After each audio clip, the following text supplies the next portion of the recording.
Kami bersyukur buat anugerah-Mu, berkat-Mu, kasih setia-Mu yang sudah menyertai kami sampai pada hari ini, minggu ini. Tuhan, kami mengucap syukur karena semua hanya karena anugerah kami boleh ada sebagaimana kami ada. Itu sebabnya kami masih dapat berkesempatan untuk beribadah, memuji, menyembah Tuhan. Kami tahu juga ini anugerah yang luar biasa bagi kami. Itu sebabnya di tengah-tengah keberadaan apapun, kami mengambil satu komitmen bahwa kami harus memuji, menyembah Tuhan. Bahkan kami harus beribadah sungguh-sungguh kepadamu. Karena kami tahu Tuhan, ibadah itu mengandung janji dalam setiap orang yang sungguh-sungguh hidup di hadapan-Mu Bapa. Terima kasih Tuhan, pada pagi siang ini kami buka hati kami mau belajar firman-Mu sehingga firman itu menjadi kekuatan kami, hidup dalam kehidupan kami, sehingga benar-benar kami akan mengalami segala keindahan Tuhan dalam hidup kami. Waktu kami taat melakukan firman-Mu, tidak menyimpang ke kiri atau ke kanan, di situ kami akan melihat berkat dan janji-janji Tuhan digenapi dalam kehidupan kami. Amen. Terima kasih Bapa, kami buka hati kami, urapi setiap kami semua, sehingga firman yang kami dengar, kami pelajari itu menjadi kekuatan dalam kehidupan kami. Terima kasih Bapak, terima kasih Yesus. Kami siap menyambut firman pada pagi hari ini di dalam nama Yesus Kristus Tuhan. Haleluya, haleluya, amin. Haleluya. Shalom saudara. Shalom. Apa kabar? Luar biasa. Luar biasa ya. Nah, saya bagikan hari ini satu tema firman Tuhan atau judul firman Tuhan, memaksimalkan kekuatan firman Allah dalam hidup ini. Apa saudara? Memaksimalkan kekuatan firman Allah dalam hidup ini. Nah, sebagai ayat pendahuluan, saya ajak kita buka dulu dalam surat Ibrani, surat kepada orang Ibrani. Saya ajak kita membuka Ibrani pasal 4 ayat ke-12. Saya akan bacakan firman Tuhan ini, Ibrani 4 ayat yang ke-12. Demikian bunyi firman Tuhan, Ibrani 4 ayat 12. Sebab firman Allah hidup dan kuat dan lebih tajam daripada pedang bermata dua manapun. Ia menusuk amat dalam sampai memisahkan jiwa dan roh, sendi-sendi dan sumsum. Ia sanggup membedakan pertimbangan dan pikiran hati kita ya. Jadi saudara perhatikan di sini, sesuai dengan tema firman Tuhan pagi hari ini, itu memaksimalkan kekuatan firman Allah dalam hidup ini. Nah, apa yang dikatakan oleh Ibrani, penulis Ibrani ini, dia berkata, Ibrani 4 ayat 12 ini dikatakan sebab firman Allah hidup. Jadi firman Allah hidup. Karena dia hidup maka dia menghidupkan. Dan kuat dan lebih tajam daripada pedang bermata dua manapun. Ia menusuk amat dalam sampai memisahkan jiwa dan roh, sendi-sendi dan sumsum. Ia sanggup membedakan pertimbangan dan pikiran hati kita. Jadi saya mau katakan begini saudara, firman Tuhan itu di sini dikatakan oleh penulis Ibrani, firman Allah itu hidup. Dan dia hidup bukan hanya hidup, tetapi dia apa? Dia juga kuat. Nah, jadi begini saudara, kita tuh harus memahami firman Allah itu bukan sebatas untuk memberi pengetahuan bagi kita. Bukan untuk kita mengerti menjadi pengetahuan bagi kita. Ini disebut dengan logos saudara. Logos itu artinya apa? Firman yang tertulis di atas hitam dan putih ini loh. Siapapun bisa baca ini. Tapi persoalannya sejauh mana firman itu sampai menguasai hidup kita. Ya kan? Jadi kita harus memahami firman Allah itu bukan sebatas logos, artinya seperti yang tertulis, tapi itu harus menjadi kehidupan kita, harus menjadi kehidupan di dalam kehidupan kita, menjadi daging dalam kehidupan kita. Ini disebut dengan aletheia, saya pernah jelaskan beberapa waktu yang lalu. Ya. Jadi firman Tuhan yang kita dengar, kita baca setiap hari itu bukan hanya untuk memuas pikiran kita supaya kita banyak pengetahuan dengan firman, bukan sebatas itu saudara. Firman itu harus menjadi daging di dalam hidup kita. Maka saya kadang-kadang lihat orang terlalu banyak pintar berpengetahuan tentang firman Allah. Mereka menguasai firman Allah, tapi firman Allah tidak menguasai hidup mereka. Makanya orang-orang sini hanya senangnya debat aja, ahli jago adu jago gitu loh. Oh lihat ini, tapi ada firman berkata gini untuk didebatin. Padahal kita belajar firman bukan untuk itu saudara, supaya Bukan kita yang menguasai firman, tapi supaya firman menguasai hidup kita. Sehingga akhirnya kita mengalami kekuatan firman di dalam kehidupan kita, saudara ya. Amin. Nah, itu sebabnya di sini penulis Ibrani bilang sebab firman Allah itu hidup dan kuat. Dia hidup dan kuat. Jadi kalau kita belajar firman Tuhan untuk apa? Bukan untuk sekedar pengetahuan supaya kita kelihatan hebat, jago, pintar, ya kan? Bisa berdebat, bukan itu. Kita sibuk berdebat, kita lupa amanat agung. Pergilah jadikan seluruh bangsa, ya kan? Muridku, ya kan? Alkitab juga bilang, Yesus bilang apa? Tuan banyak, sudah menguning, tapi penuh-penuh sedikit. Kita lupa karena sibuk berdebat tentang pengetahuan, ya kan? Tentang firman.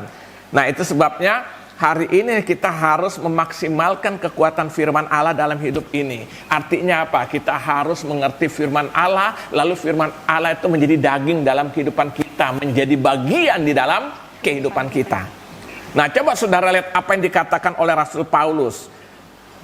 Buka Galatia pasal 2, Gaby boleh tolong dalam Galatia pasal 2. Galatia 2. Galatia pasal 2. Saudara lihat apa yang dikatakan oleh Rasul Paulus itu. Galatia pasal 2 ayat yang ke-20. Galatia 2 ayat Ya. 20. Namun aku hidup, tetapi bukan lagi aku sendiri yang hidup, melainkan Kristus yang hidup di dalam aku. Dan hidupku yang kuhidupi sekarang di dalam daging adalah hidup oleh iman dalam Anak Allah yang telah mengasihi aku dan menyerahkan dirinya untuk aku. Lihat, Paulus bilang, namun aku hidup tetapi bukan lagi aku sendiri yang hidup, melainkan apa? Kristus yang hidup di dalam aku. Kristus yang hidup di dalam aku. Nah, siapa Kristus itu? Kristus itulah yang Alkitab berkata firman yang jadi manusia dalam Yohanes 1 ayat 14. Yohanes 1 ayat 1 dikatakan pada mulanya firman, firman itu bersama-sama dengan Allah, firman itu adalah Allah. Firman menjadi manusia, menjadi daging, itulah Kristus. Jadi Paulus bilang hidupku bukannya aku lagi, tapi Kristus yang hidup di dalam aku. Artinya apa? Dia sedang berkata firman yang hidup di dalam hidupku. Nah, ini yang Tuhan mau supaya kemaksimalan daripada kekuatan firman Allah itu terjadi dalam kehidupan kita, kita alami di dalam kehidupan kita ya. Amin. Nah, jadi saudara lihat ini. Jadi hari ini kita harus mengerti, mau belajar tentang satu kebenaran pagi hari ini, memaksimalkan kekuatan firman Allah di dalam hidup kita ini. Amin. Amin. Supaya kita kuat menghadapi masalah, tantangan, ada kekuatan. Karena apa? Firman itu hidup jadi daging dalam kehidupan kita. Nah, sekarang pertanyaan akan kita bahas dalam waktu yang sangat singkat ini. Kalau gitu, apa peranan firman Tuhan dalam hidup ini sampai dia menjadikan kekuatan buat kita itu? Ya, dia menjadi kekuatan dalam kehidupan kita. Kalau gitu, apa peranan firman Tuhan dalam hidup ini? Nah, yang pertama saya pelajari, firman Tuhan itu menciptakan kehidupan. Saya ulangi, jadi yang pertama saudara lihat, apa peranan firman Tuhan dalam kehidupan ini sampai dia bisa berikan kekuatan dalam kehidupan kita? Yang pertama karena firman Tuhan itu menciptakan kehidupan. Dia menciptakan kehidupan. Ya, coba saudara lihat dalam Kejadian pasal pertama. Saya hanya singgung sedikit Kejadian pasal pertama. Tidak usah dibaca secara tuntas. Ini soal penciptaan. Coba Baby baca di dalam ayat 3. Hanya ayat 3 dulu, lihat. Ya. Berfirmanlah Allah, Ya. jadilah terang. Lalu terang itu jadi. Nah, terus ayat ke-6. Berfirmanlah Allah, jadilah cakrawala di tengah segala air untuk memisahkan air dari air. Ayat 9. Berfirmanlah Allah, hendaklah segala air yang di bawah langit berkumpul pada satu tempat, sehingga kelihatan yang kering, dan jadilah demikian. Ayat 11. Berfirmanlah Allah, hendaklah tanah menumbuhkan tunas-tunas muda, tumbuh-tumbuhan yang berbiji, segala jenis pohon buah-buahan yang menghasilkan buah yang berbiji, supaya ada tumbuh-tumbuhan di bumi. Ayat Jadilah demikian. Ayat 14. Berfirmanlah Allah, jadilah benda-benda penerang pada cakrawala untuk memisahkan siang dan malam. Ayat 20. Berfirmanlah Allah, hendaklah dalam air berkeriapan makhluk yang hidup, dan hendaklah burung berterbangan di atas bumi melintasi cakrawala. Ayat 24. Berfirmanlah Allah, hendaklah bumi mengeluarkan segala jenis makhluk yang hidup, ternak dan binatang melata dan segala jenis binatang liar. Dan Ayat jadilah 26. demikian. Berfirmanlah Allah, baiklah kita menjadikan manusia menurut gambar dan rupa kita, supaya mereka berkuasa atas ikan-ikan di laut dan burung-burung di udara, dan atas ternak dan atas seluruh bumi dan atas segala binatang melata yang merayap di bumi. Saudara perhatikan enggak, di sini waktu Tuhan menciptakan segala sesuatu dimulai dengan apa? Firman. Berfirmanlah Allah ini, berfirmanlah sampai terakhir manusia sebelum dia ciptakan pun langsung dengan tangan Allah sendiri dia mendesain, lalu dia menghembuskan rohnya. Sebelum itu juga dia berkata berfirmanlah, baiklah kita menjadikan laki-laki menjadikan apa? Manusia itu saudara lihat. Nah semuanya Tuhan ciptakan dengan apa? Firman, ya kan? Jadi saudara lihat di sini firman itu menciptakan apa? Kehidupan. Artinya apa? Semua Tuhan ciptakan dengan firman-Nya. Maka terjadilah kehidupan. Tanpa firman tidak ada kehidupan. Ya. Lihat, Tuhan menciptakan semua dengan firman sehingga terjadi kehidupan. Artinya tanpa firman tidak ada apa? Kehidupan. Itu sebabnya tidak heran kalau Paulus bilang pada akhirnya hidupku bukannya aku lagi, tapi firman, tapi Kristus yang hidup di dalam aku, firman yang hidup di dalam aku. Amin. Nah itu sebabnya hari ini kita belajar bersama-sama apa peranan firman Tuhan dalam hidup ini, sampai kita harus sungguh-sungguh hidup dalam firman itu. Karena firman itu memang berikan kekuatan bagi kehidupan kita. Itu sebabnya firman itu kita harus menyadari firman itulah menciptakan kehidupan. Amin. Makanya saya selalu berkata, kita tuh harus hati-hati setelah kita dalam Tuhan. Kita harus hati-hati dengan perbuatan hidup kita, khususnya perkataan-perkataan kita. Kenapa? Karena orang yang sudah hidup ada firman dalam hidupnya, perkataannya pun ada kuasa. Setuju? Amin? Amin. Saudara lihat, setelah kita hidup dalam Tuhan, perkataan kita pun ada kuasa. Makanya Yesus bilang dalam Yohanes 15 ayat 7 itu kan, kalau engkau hidup dalam aku dan firmanku tinggal dalam engkau, minta apa saja engkau akan mendapatkan. Nah Yesus sedang menekankan di dalam firman itu ada kehidupan. Makanya orang-orang tua yang di rumah hati-hati dengan perkataan saudara, ya kan. Jangan suka maki-maki anak-anak kita, dibilang bego, tolol, itu akan terjadi saudara. Lihat, karena apa? Kita setelah jadi anak Tuhan ini ada kuasa dalam Tuhan, karena ada firman itu memberikan kekuatan dan kuasa itu. Makanya Amsal 18 ayat 21 berkata apa? Hidup dan mati dikuasai lidah, siapa suka menggemakannya akan memakan buahnya. Kenapa? Karena setelah kita hidup dalam Tuhan, di dalam kehidupan kita ada kuasa yang bekerja. Amin. Amin. Makanya jangan suka bersungut-sungut, apalagi menggerutu, itu akan terjadi saudara. Jangan khawatir.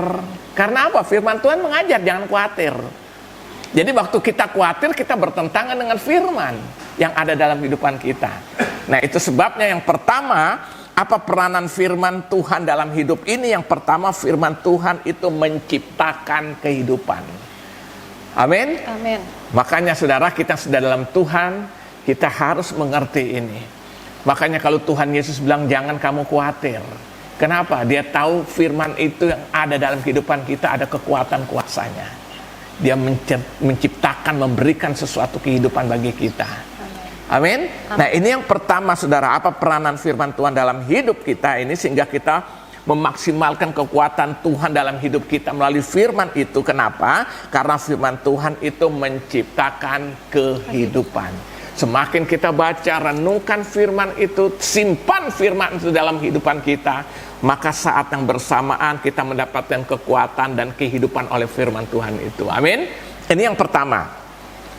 Yang kedua, kita akan lihat apa peranan firman Tuhan dalam hidup ini kan, sehingga firman Tuhan itu berikan kekuatan dan berikan kehidupan bagi kita. Kalau gitu apa peranan firman Tuhan dalam hidup ini? Yang kedua, saya pelajari Alkitab, karena firman Tuhan itu mengekspresikan kasih Allah kepada setiap orang atau kepada setiap manusia. Saya ulangin, firman Tuhan itu mengekspresikan kasih Allah kepada manusia atau kepada setiap orang. Saudara boleh buka dalam Injil Yohanes dulu. Yohanes pasal yang pertama dulu. Saya baca aja situ, Yohanes pasal yang pertama. Kita baca ayat pertama dan ayat yang ke-14. Saudara perhatikan di situ. Injil Yohanes pasal pertama. Kita akan lihat ayat 1 dan ayat 14. Perhatikan. Pada mulanya adalah firman, ya. Firman itu bersama-sama dengan Allah, dan firman itu adalah Allah. Pada mulanya firman itu bersama-sama dengan Allah, dan firman adalah Allah. Firman sama dengan Allah. Nah, lalu perhatikan ayat ke-14. Firman itu telah menjadi manusia. Siapa itu?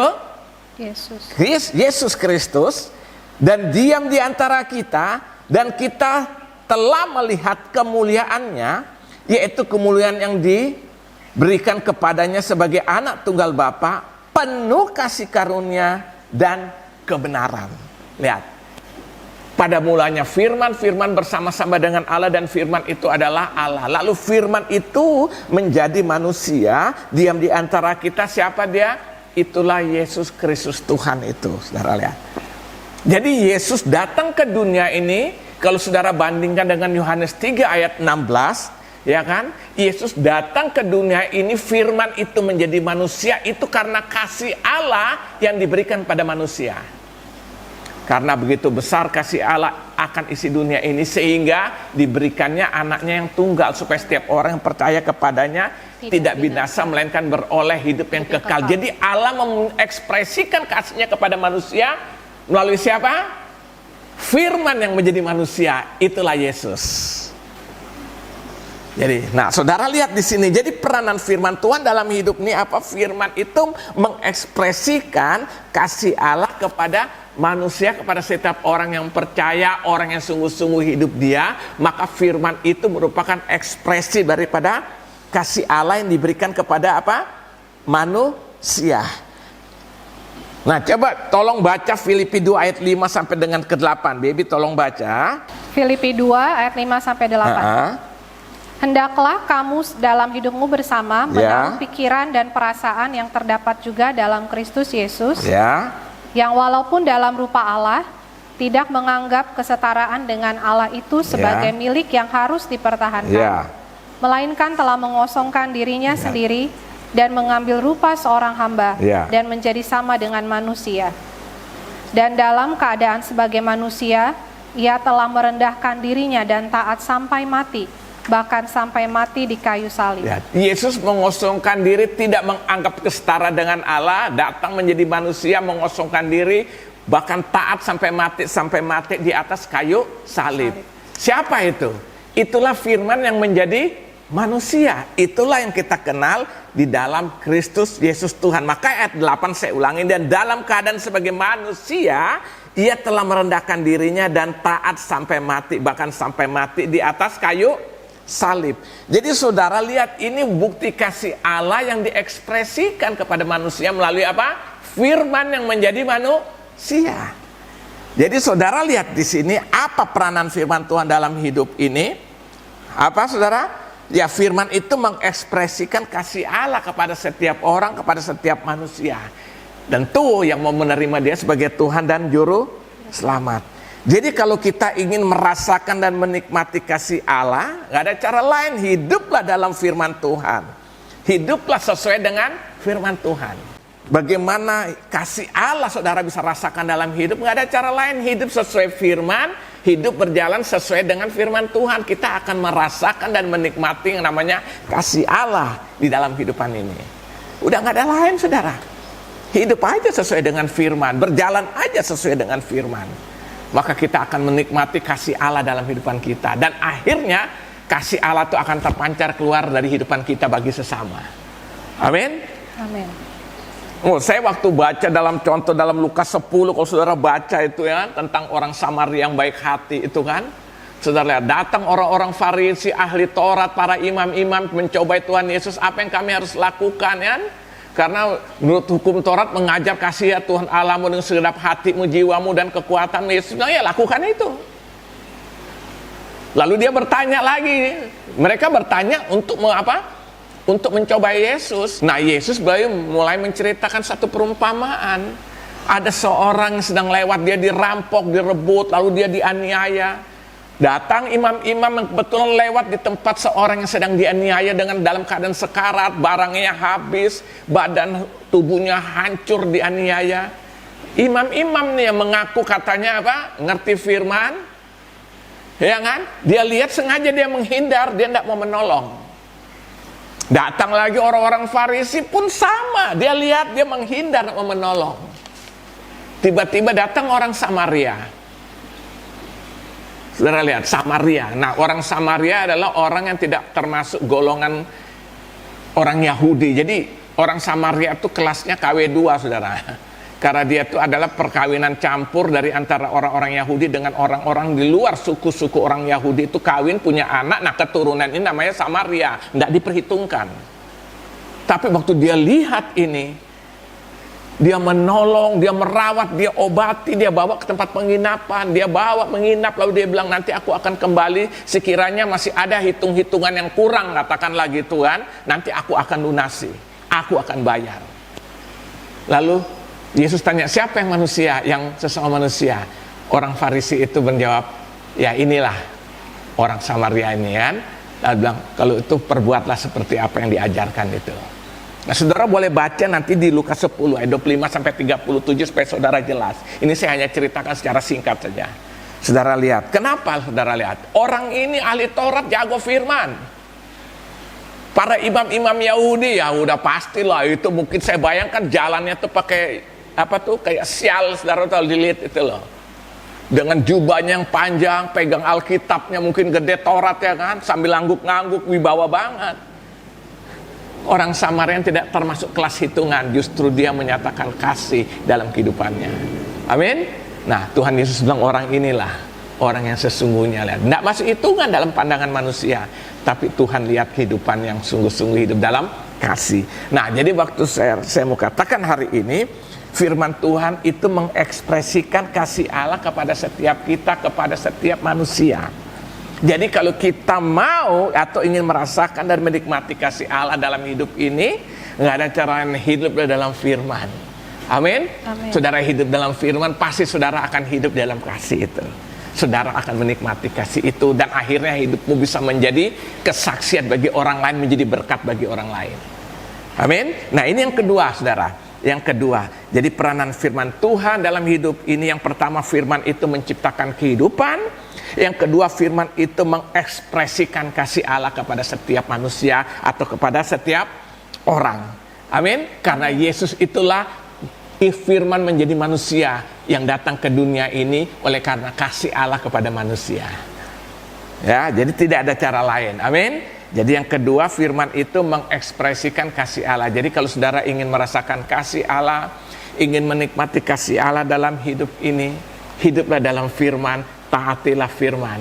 Bukan suka atau tidak suka, taat aja. Saudara akan menikmati apa? Saudara akan merasakan kasih Allah itu dalam hidupmu. Ini yang kedua.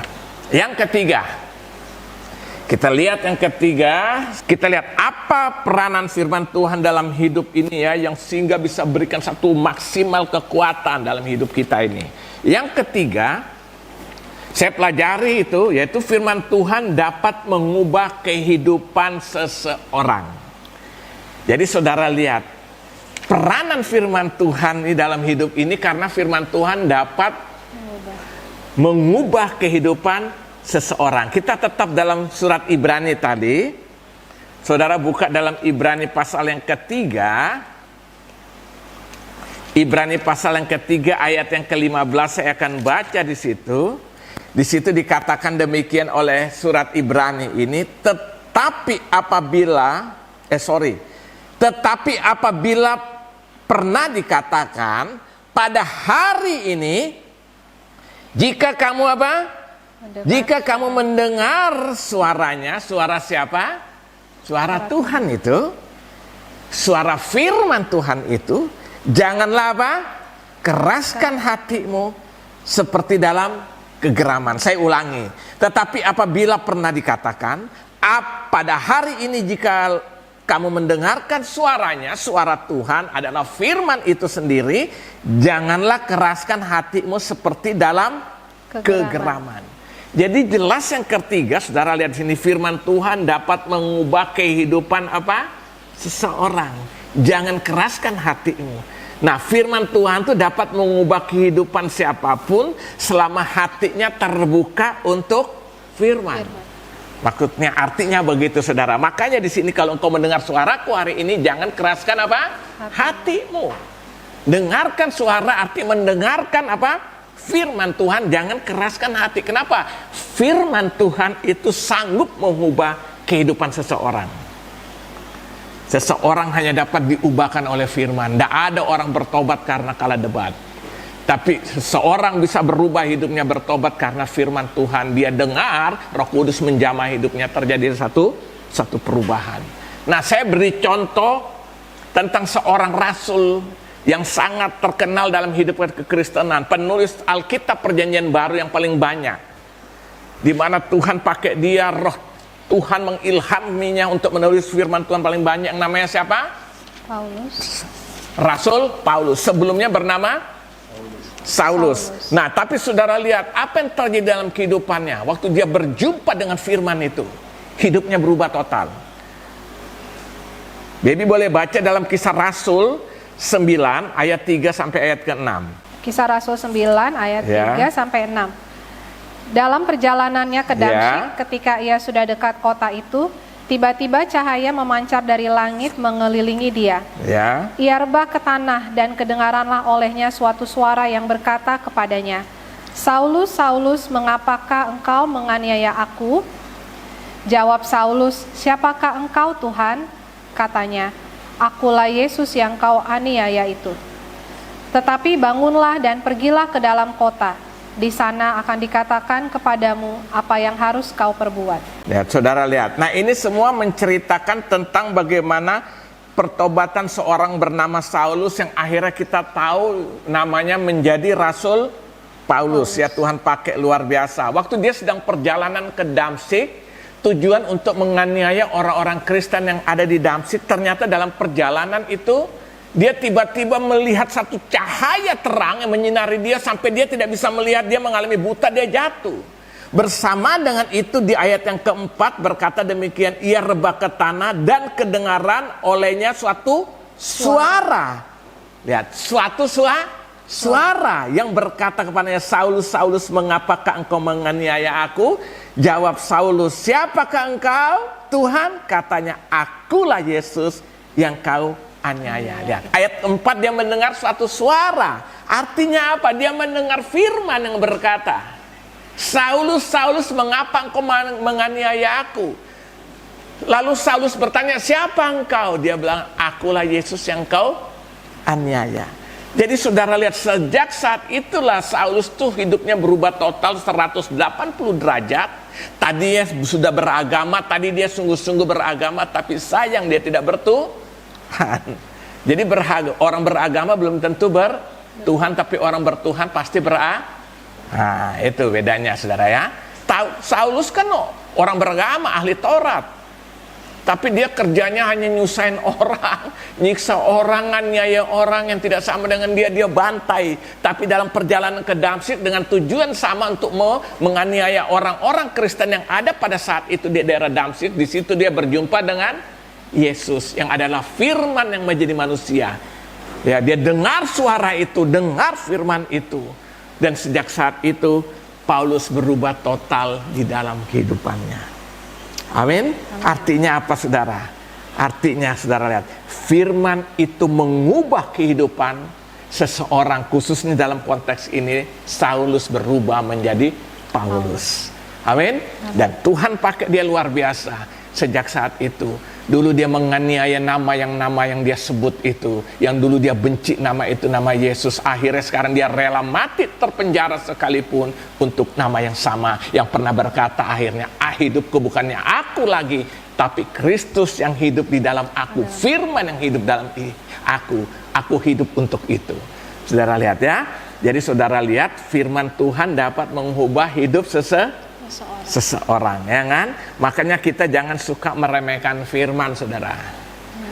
Saudara boleh tidak setuju dengan seseorang, mungkin dia lagi sedang menyampaikan firman, saudara nggak suka, nggak setuju dengan orang itu, silakan. Tapi jangan sampai saudara meremehkan firman yang disampaikan. Karena saudara bukan lagi berurusan dengan si pengkhotbah itu, tapi saudara sedang berurusan dengan penyampai firman, berurusan dengan firman itu sendiri. Coba saudara, di dalam Amsal 13 ayat 13 itu dikatakan gini, siapa meremehkan firman, ia akan menanggung akibatnya. Amsal 13 ayat 13, siapa meremehkan firman, ia akan menanggung akibatnya, tapi siapa taat kepada perintah akan menerima balasan.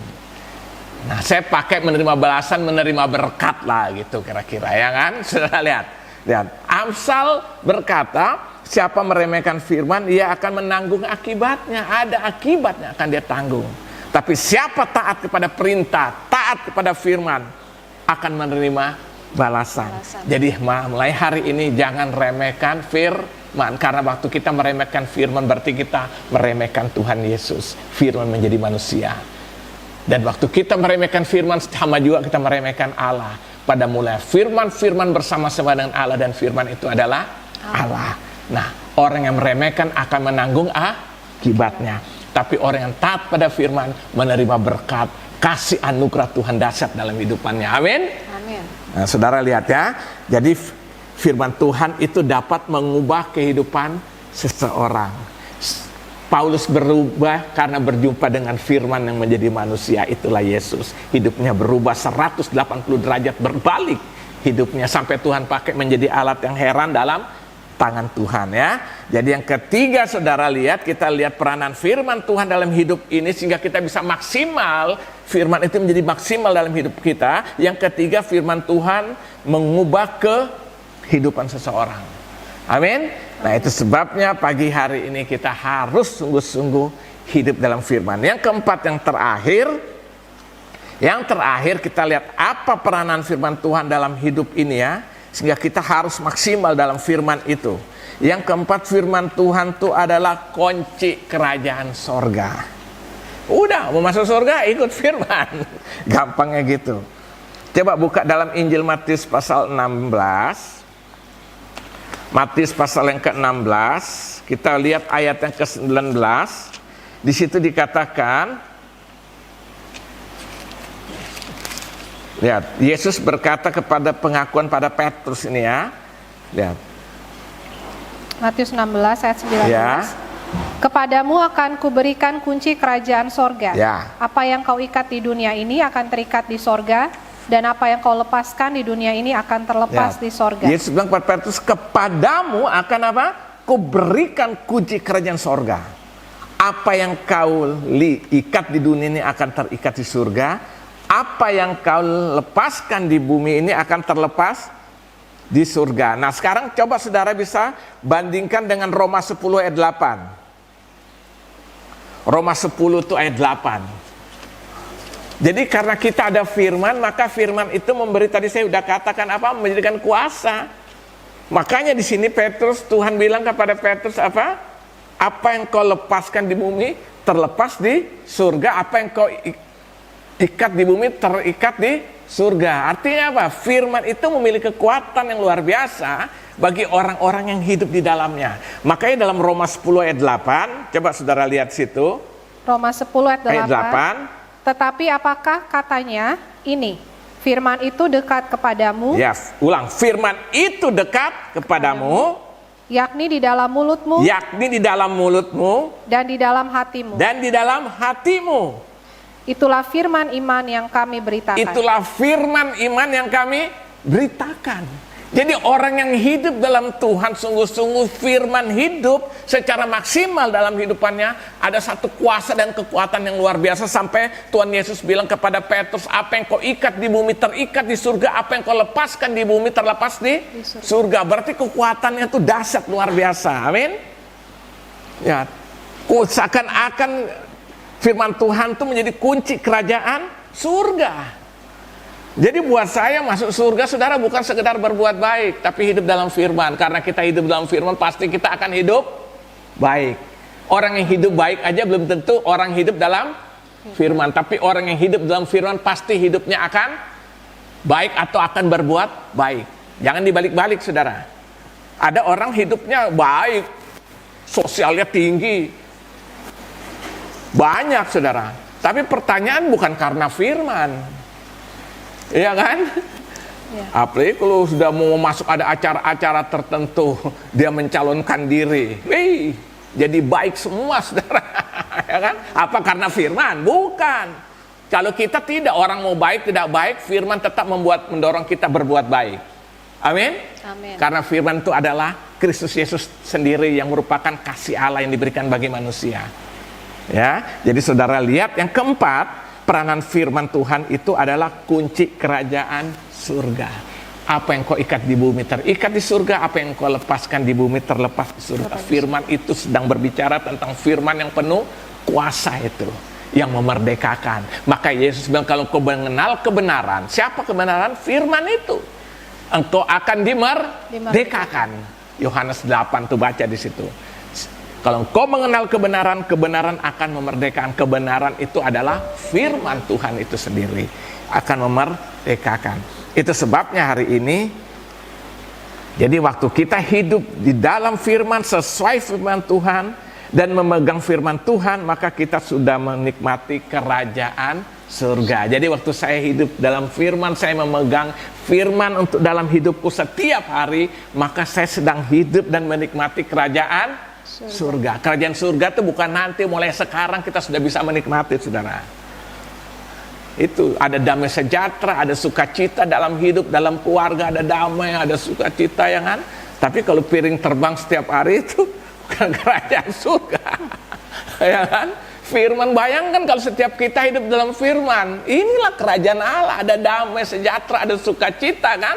Kan Amen. Paulus bilang kerajaan Allah bukan soal makan dan minum, kan? Soal kebenaran, soal damai sejahtera dan sukacita oleh Roh Kudus kita nikmati. Itu terjadi waktu firman maksimal dalam kehidupan kita, memimpin kehidupan kita. Amin. Itu sebabnya hari ini, saudara, kita diminta bukan hanya untuk menguasai firman Tuhan, tapi biarlah firman Tuhan yang menguasai kita. Amin. Jadi kalau saudara baca firman itu bukan supaya saudara pintar, hanya sebatas otak, bukan sebatas itu, dia sampai harus menjadi daging dalam kehidupan kita. Jadi bukan kita yang menguasai firman, tapi firman menguasai hidup kita. Ini yang dimaksud dengan maksimalkan kekuatan firman Allah di dalam kehidupan ini. Nah, saya simpulkan, kalau gitu bagaimana untuk memaksimalkan kekuatan firman Allah dalam hidup ini? Ya kan? Kenapa peran firman itu begitu penting? Karena yang pertama, firman Tuhan itu menciptakan kehidupan. Mau saudara sungguh-sungguh hidup dalam firman. Yang kedua, firman Tuhan itu mengekspresikan kasih Allah kepada setiap orang, kepada setiap manusia. Yesus itu adalah ekspresi kasih Allah yang diberikan kepada manusia. Itulah firman menjadi manusia. Waktu kita terima sungguh-sungguh hidup dalamnya, maka kita sedang memaksimalkan firman dalam kehidupan kita. Yang ketiga, firman Tuhan dapat mengubah kehidupan seseorang. Orang berubah karena firman.